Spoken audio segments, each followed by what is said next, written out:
Hello friends, ધમુસ kitchen and blog પર તમારું સ્વાગત છે. મિત્રો, તહેવારોનો સમય ચાલે છે અને ઘરમાં નાસ્તા મીઠાઈ બનતા હોય છે. ખાસ કરીને રક્ષાબંધનમાં સ્પેશિયલ મીઠાઈ આપણે ખરીદીને લાવતા હોઈએ છીએ. માટે જ આજે હું તમારી સાથે રક્ષાબંધન માટે બનાવી શકાય તેવી કોકોનટ બરફીની રેસિપી શેર કરવાની છું. સાવ ઓછા ખર્ચમાં બજાર કરતાં પણ સારી રીતે ઘરે બનીને તૈયાર થશે. તો ચાલો બનાવવાની રીત જોઈ લઈએ. સૌથી પહેલાં આપણે લઈશું નાળિયેરનું ખમણ. અહીંયા આપણે નાળિયેરનું ખમણ 2 કપ ભરીને લઈશું. આ નાળિયેરનું ખમણ આપણને એકદમ આસાનીથી બજારમાં મળી જાય છે. આને ડેસિનેટેડ કોકોનટ પણ કહેવામાં આવે છે. અને 2 કપ નાળિયેરના ખમણની સામે આપણે અહીંયા 1 કપ જેટલી ખાંડ લેવાની છે. આ ખાંડને અત્યારે આપણે દળ્યા વગરની લઈશું. હવે જુઓ, અહીંયા આપણે જે કપનું માપ સેટ કરેલું છે એ આખો કપ ભરી અને આપણે દૂધ લેવાનું છે.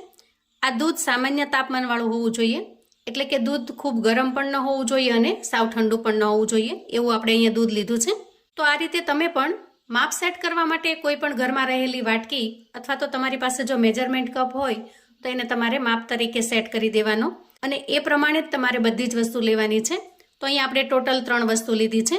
નાળિયેરનું ખમણ લીધું છે, એના કરતાં અડધી આપણે ખાંડ લીધી છે, એટલે કે 2 કપ નાળિયેરના ખમણની સામે 1 કપ જેટલી આપણે ખાંડ લીધી છે અને સાથે સાથે આપણે અહીંયા 1 કપ જેટલું ફૂલ ફેટ દૂધ લીધું છે. અને આ 3 વસ્તુઓથી જ ખૂબ જ ટેસ્ટી, સુપર સોફ્ટ એવી કોકોનટ બરફી બનીને તૈયાર થશે. હવે ગેસ ઉપર આપણે એક નાની તપેલી મૂકી દઈએ અને દૂધને એમાં ટ્રાન્સફર કરી દઈએ. અને ત્યાર પછી આપણે જે ખાંડ લીધેલી છે એમાંથી અડધી ખાંડ આપણે આ દૂધની અંદર ઉમેરી દઈએ. અહીંયા દૂધને આપણે ઉકાળી લેવાનું છે અને થોડું ઘાટું બને ત્યાં સુધી આપણે એને ગેસ પર રહેવા દેવાનું છે. આમ કરવાથી આપણે જે આજે કોકોનટ બરફી બનાવી રહ્યા છીએ એમાં તમારે માવો, મિલ્ક પાવડર કે પછી મલાઈની બિલકુલ જરૂર નહીં પડે.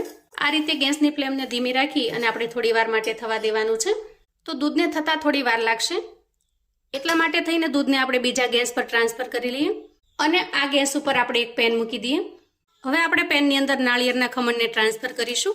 અહીંયા ગેસની ફ્લેમને એકદમ ધીમી રાખી આપણે આ નાળિયેરના ખમણને થોડું શેકી લેવાનું છે.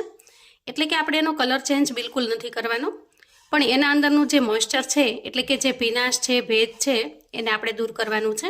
આ રીતે શેકી લેવાથી મીઠાઈ ખૂબ લાંબા સમય સુધી ચાલશે, ઝડપથી બગડશે નહીં. આ રીતે 1 થી 1.5 મિનિટ સુધી આપણે સારી રીતે શેકી લેવાનું. 1 થી 1.5 મિનિટ થાય એટલે આપણે જે ખાંડ વધારેલી છે એને ઉમેરી દઈએ અને સારી રીતે મિક્સ કરી લઈએ. હવે જુઓ, આપણે જે દૂધને ગરમ કરવા મૂકેલું છે એ ખૂબ સારી રીતે ગરમ થઈ ગયું છે અને આ રીતે એકદમ ઘાટું બની ગયું છે. જો અહીંયા તમે એની થિકનેસ જોઈ શકો છો. તો આ રીતે એકદમ સરસ ઘાટું થઈ જાય ત્યાં સુધી આપણે દૂધને ઉકાળી લેવાનું છે. હવે આપણે દૂધને સાઈડ પર લઈ લઈએ.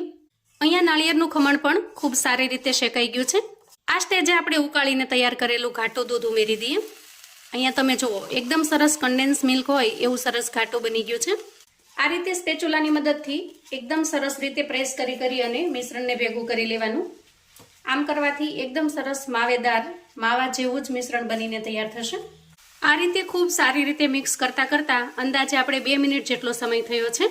કોકોનટ બરફી બનાવવા માટેનો આ સ્ટેપ ખૂબ જરૂરી છે, કેમ કે આના અંદર જો દૂધનું પ્રમાણ રહી જશે તો મીઠાઈ ઝડપથી બગડી જશે. એટલા માટે અહીંયા જે દૂધનો ભાગ છે એને બાળવો ખૂબ જરૂરી છે. આપણું મિશ્રણ એકદમ સરસ માવેદાર બનીને તૈયાર થઈ ગયું છે. જો અહીંયા તમે જોઈ શકો છો, એકદમ સરસ માવો હોય એ ટાઈપનું અહીંયા મિશ્રણ બનીને તૈયાર થયું છે. હવે મિશ્રણ તૈયાર થઈ જાય એટલે આપણે એમાં 3 થી 4 એલચીનો પાવડર ઉમેરીશું. અહીંયા એલચીનો પાવડર ઉમેરવો બિલકુલ ઓપ્શનલ છે, કેમ કે ઘણા લોકોને આ જે ટોપરાની બરફી છે એકદમ પ્લેન ફાવે છે. એના અંદર બીજું કોઈ ડ્રાયફ્રૂટ અથવા તો આ રીતે એલચીનો ભૂકો એવો બિલકુલ ફાવતો નથી. તો તમને જો ન ફાવે તો તમારે સ્કીપ કરી દેવાનો. હવે અહીંયા આપણું મિશ્રણ એકદમ સરસ રેડી છે. તો ગેસની ફ્લેમને બંધ કરીશું. હવે મીઠાઈને સેટ કરવા માટે મેં અહીંયા એક કન્ટેનર લઈ લીધું છે અને નીચે આ રીતે બટર પેપર પાથરી દીધો છે. બ્રશની મદદથી થોડું ઘી લગાવી દઈએ.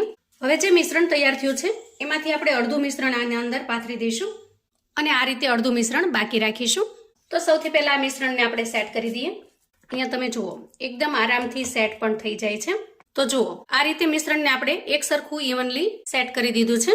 આ મિશ્રણને આપણે થોડું કલરફુલ બનાવીશું. મિશ્રણની અંદર તમે લીલો, પીળો, ગુલાબી કોઈ પણ કલર ઉમેરી શકો છો. કલર ઉમેરવાથી બરફી ડબલ શેડેડ બનશે, એકદમ બજાર જેવી પરફેક્ટ દેખાશે. ખાસ કરીને બજારની અંદર ગુલાબી કલર અને વ્હાઇટ કલરના શેડવાળી બરફી મળતી હોય છે, જોતાં જ એકદમ સરસ રીચ અને ખાવાનું મન થઈ જાય એવી ટેસ્ટી દેખાતી હોય છે. તો આજે આપણે વ્હાઈટ અને ગુલાબી કલરની જ બરફી બનાવીશું. તો એના માટે થઈ અને આપણે આના અંદર ગુલાબી કલર ઉમેરવો પડશે. તો આના અંદર તમે ગુલાબી કલર પણ ફૂડ કલર જે આવે છે એ પણ ઉમેરી શકો છો, અથવા તો તમારી પાસે શરબત પડ્યું હોય તો એકાદ ચમચી જેવું શરબત પણ ઉમેરી શકો છો. એમ કરવાથી એનો જે કલર છે એ આ મિશ્રણની અંદર સારી રીતે મિક્સ થઈ જશે. ફૂડ કલર સ્વાસ્થ્ય માટે ખૂબ જ હાનિકારક હોય છે, એટલે હું આજે આના અંદર ફૂડ કલરનો બિલકુલ ઉપયોગ નહીં કરું. એના માટે એકદમ બેસ્ટ ઓપ્શન છે. ચાલો જોઈ લઈએ. બરફીમાં ગુલાબી કલર લાવવા માટે મેં અહીંયા એક બીટરૂટ લીધું છે. એમાંથી આપણે થોડું બીટરૂટ કાઢી લઈએ, જો આ રીતે, અને પછી એકદમ ઝીણી ખમણીથી આપણે એને ખમણી લઈએ. અને આ રીતે ગરડીમાં એ ખમણને લઈ આપણે એનો રસ કાઢી લઈએ. તો જુઓ, આ રીતે આપણે બીટરૂટમાંથી થોડો કલર કાઢીને તૈયાર કર્યો છે. અંદાજે એકાદ ચમચી જેટલો ઇનફ થઈ રહેશે. હવે આપણે બરફીનું મિશ્રણ લઈશું અને એમાં આમાંથી અડધો રસ ઉમેરીશું અને સારી રીતે મિક્સ કરી લઈશું. હવે આપણે કલર ઉમેરેલો હોવાથી આ બરફીને અડધી મિનિટ સુધી ગેસ પર રહેવા દઈશું. જુઓ, અંદાજે અડધી મિનિટ સુધી એકદમ ધીમી ફ્લેમ રાખી અને આપણે આ મિશ્રણને શેકી લીધું છે. અહીંયા તમે જોઈ શકો છો મિત્રો કે બિલકુલ કલરનો ઉપયોગ કર્યા વગર પણ એકદમ સરસ મજાનો ગુલાબી કલર બનીને તૈયાર થયો છે. અહીંયા મિશ્રણ એકદમ પરફેક્ટ તૈયાર છે. હવે મિશ્રણને આપણે સેટ કરી દઈએ. આજે બરફીને હું થોડી વધારે દળવાળી બનાવી રહી છું. તો જુઓ, અહીંયા ઉપરનું લેયર પણ આપણે સારી રીતે સેટ કરી દીધું છે. હવે આ રીતે સેટ કર્યા પછી આપણે અડધો કલાક સુધી એને સામાન્ય તાપમાન પર આવવા દઈએ, અથવા તો એને 10 મિનિટ સુધી ફ્રીજમાં મૂકી દઈએ. આમ કરવાથી ખૂબ સરસ રીતે સેટ થઈ જશે. પછી આપણે એમાંથી એકદમ સરસ મજાના પીસ બનાવીને તૈયાર કરી લઈશું.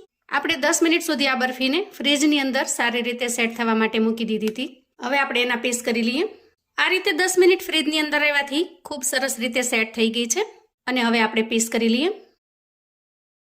એકદમ સરસ, મોઢામાં મૂકતા જ પીગળી જાય એવી સરસ બની છે. હવે મીઠાઈને એકદમ આકર્ષક બનાવવા માટે અને એકદમ પરફેક્ટ બજાર જેવી બનાવવા માટે આપણે થોડો ચાંદીનો વરખ લગાવી દઈએ. તો જુઓ, ચાંદીનો વરખ લગાવતા જ એકદમ સરસ બજાર જેવી પરફેક્ટ લાગે છે. 2 શેડની અંદર બનેલી આ બરફી દેખાવમાં પણ એટલી મસ્ત લાગે છે અને એકદમ સોફ્ટ બનીને તૈયાર થાય છે. અહીંયા તમે એનું ટેક્સચર જોઈ શકો છો. મોઢામાં મૂકતા જ પીગળી જાય એટલી સોફ્ટ બની છે. અહીંયા હું તમને એક તોડીને બતાવું. જુઓ, તો મિત્રો એકદમ ઓછા ખર્ચમાં અને ખૂબ જ ટેસ્ટી એવી મીઠાઈ તમે ઘરે બનાવીને તૈયાર કરી શકો છો. તો આવું અવનવું જાણવા માટે અને મને સપોર્ટ કરવા માટે ચેનલ પર જો તમે નવા છો તો પ્લીઝ ચેનલને સબસ્ક્રાઈબ કરો. વિડીયો ગમે તો લાઈક અને શેર કરો. તમારા સગા સંબંધી મિત્રોને પણ આપણી આજની આ એકદમ ટેસ્ટી એવી કોકોનટ બરફીની રેસિપી ચોક્કસથી મોકલી આપજો, જેથી એ લોકો પણ બનાવીને તૈયાર કરી શકે, એન્જોય કરી શકે અને એના પરિવારને તહેવારોની અંદર આવી મીઠાઈ બનાવીને પીરસી શકે. કોમેન્ટમાં મને ચોક્કસથી જણાવજો મિત્રો કે આપણી આજની આ કોકોનટ બરફીની રેસિપી તમને કેવી લાગી છે. ફરીથી મળીશું એક નવી રેસિપી સાથે. ત્યાં સુધી આવજો મિત્રો.